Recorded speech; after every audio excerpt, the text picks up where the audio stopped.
You know, if I were a betting woman, I would put my money on Meghan being a good poker player considering how closely she has been keeping her cards to her chest lately. For months now, we have been hearing claims that Meghan is about to launch some new digital business. But what exactly is this new business venture? Well, who knows? But now there are rumors of another possible career option for Meghan Markle. We are hearing that she's working on a book of her very own. There hasn't been any confirmation or self congratulatory press releases from publishers. But even so, recently a couple of highly regarded royal biographers have separately claimed that Meghan really might be working on her own autobiography. First, it was Tom Bower. We trust him. He's the author of Last Year's Revenge, Meghan, Harry, and the War Between the Windsors. And he appeared on the UK channel GB News. He said, "My view is that the Hypocrisy Duchess is writing her memoirs and it will be a huge money spinner." And then we heard from the royal historian Andrew Lowney. His biographies of Edward VIII and Wallis Simpson and Lord Louis Mountbatten and his wife were meticulously researched and also fairly devastating. Now he has spoken with the Daily Beast, saying that not only Meghan but also Harry both have more books coming. If you get close enough to their McMansion that looks like the Olive Garden in Montecito, you might just be able to hear the clack, clack, clack of a laptop keyboard. To be fair, we did hear before that Harry's deal with Penguin Random House was for more than one book, so it would make sense that he's got to put out another one. Harry already gave the world the gift of over 400 pages of him talking about all his trauma as a child and problems with his penis. But his other narcissistic half, Meghan Markle, still has not laid it all bare in a book of her own. Does Meghan have any business writing a whole book looking back at her royal stint? Probably not. But has that ever stopped her before? Well, of course not. So if it's true that Meghan really is writing a tell-all, I do feel for all the aides, the private secretaries, the underlings of the firm. I'm guessing that a book from Meghan Markle is about the last thing they want to deal with. Now, royal wives have written tell-alls before, but I'm thinking Meghan's is gonna be something else. Because has any royal wife ever been as spiteful, as hateful as Meghan Markle has? I mean, she made her feelings clear that she never wants to come back to the UK. She doesn't want to have anything to do with Harry's family. She skipped the coronation. She also was not with Harry when he came back for a brief charity event in his home country last month. Meghan Markle is somebody who has publicly shared so much more about her suffering than anyone ever wanted to hear. And it's easy to see she doesn't care a thing about keeping her relationship with her in-laws intact. It's already broken. Meghan is a woman who loves attention, and as far as her relationship with the royal family is concerned, she's got nothing to lose. We also know Meghan has a vendetta and a big chip on her shoulder, so that means trouble ahead for the firm if she really does write this book.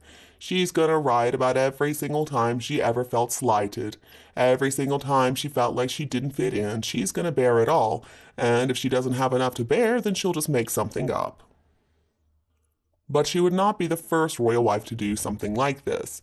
In 1956, Wallis Simpson, the Duchess of Windsor, wrote The Heart Has Its Reasons. In the early 90s, Diana, Princess of Wales, fed Andrew Morton tape-recorded answers to his questions, and they were taken by bicycle by her ex-flatmate from Kensington Palace to the royal scribe. And the resulting bombshell book came out in 1992, and it certainly did rock the palace to its core. Because here was somebody who could have been queen, and she was saying that life inside the royal family was so absolutely miserable that she had tried on more than one occasion to take her own life. Now, today, we can't even really express just how cataclysmic this book really was. It was like finding out that all the fairy tales we have believed in were absolutely made up and that the truth was much darker and more sinister. And then Fergie got in on the action. In 1996, Sarah Ferguson, Duchess of York, wrote My Story, and then in 2011 she followed that up with Finding Sarah. In later years, she revealed how difficult it was to be married to a member of the royal family, that it resulted in a breakdown after the end of her marriage to Prince Andrew, the Duke of York. Back then, Fergie was so bad off that friends of hers were worried that she might do something to hurt herself. She revealed in 2016, "There was a moment when I did not want to come out of the room. One of my good friends who was looking after me, she did think every time she came into the room that I would have committed suicide. And then, in the infamous Oprah Winfrey interview in 2021, Meghan said, I just didn't want to be alive anymore. She became the third royal wife in modern history to have been driven to suicidal ideation. And then in 1994, King Charles cooperated with journalist Jonathan Dimbleby for an authorized biography in which he portrayed his parents, the late Queen and Prince Philip, as pretty cold and somewhat neglectful and mostly abandoning him. Philip responded, though. He responded to the Telegraph saying, I've never discussed private matters, and I don't think the Queen has either. Very few members of the family have. But anyway, the late Queen was still around for all of these. Diana, Fergie, Charles, they only wanted to take things so far, because all of them had so much respect for Her late Majesty. Even when Harry started writing Spare in April of 2021, the Queen was very much alive still, and there was a good chance that it was going to be released while she was still around. So basically, Harry wrote the book keeping in mind that there was a chance his grandmother could read it. So what if Harry writes a book after the Queen has already passed away? What kind of truth bombs or untruth bombs might he include? If Harry feels like he has nothing left to lose, what might he unleash? Because after all, Meghan and Harry no longer have the right to live in Frogmore Cottage anymore. They had their attempts to hold the firm to account ignored by the institution, and recently Harry wanted to stay one night in one of Windsor Castle's 52 royal and guest bedrooms with no notice, and they declined that. On the whole, of course, Harry and Meghan's careers are suffering. We haven't heard about any new Netflix projects. Of course, their podcasting careers were an absolute flop. So compared to making content for Netflix and making podcast series, it looks like books are a better avenue for the gruesome twosome. Meghan's children's book, The Bench, supposedly reached the top of the New York Times bestseller list, and Spare broke some world records for the fastest-selling nonfiction book in history. Now, can we trust these numbers? Probably not. But whatever, these are the numbers that are out there.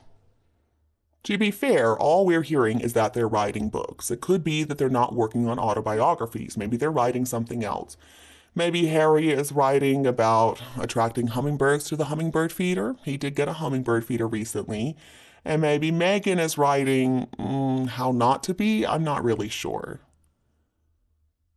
So, if Meghan and Harry make an about-face, and if they go back down the royal family warpath, that would be a very risky move indeed. It might further erode their support base in the US, because it would reinforce the idea among some people that they're just a couple of overprivileged, entitled whiners. A lot has changed since Charles spoke with Dimbleby about his miserable childhood back in the 90s.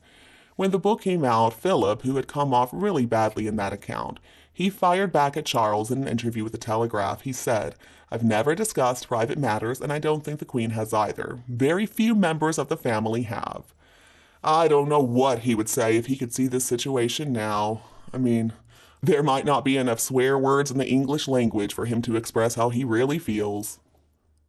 And you, what do you think about this news? Please tell me your opinion below in the comments section, and we can also talk about your thoughts and feelings. Don't be afraid to like and share my video with anybody else who loves it anytime you want. And besides that, please subscribe to Kate Middleton and the Queen channel to support us more. Again, thank you so much for tuning in, goodbye, and I'll be back to see you soon in the next videos.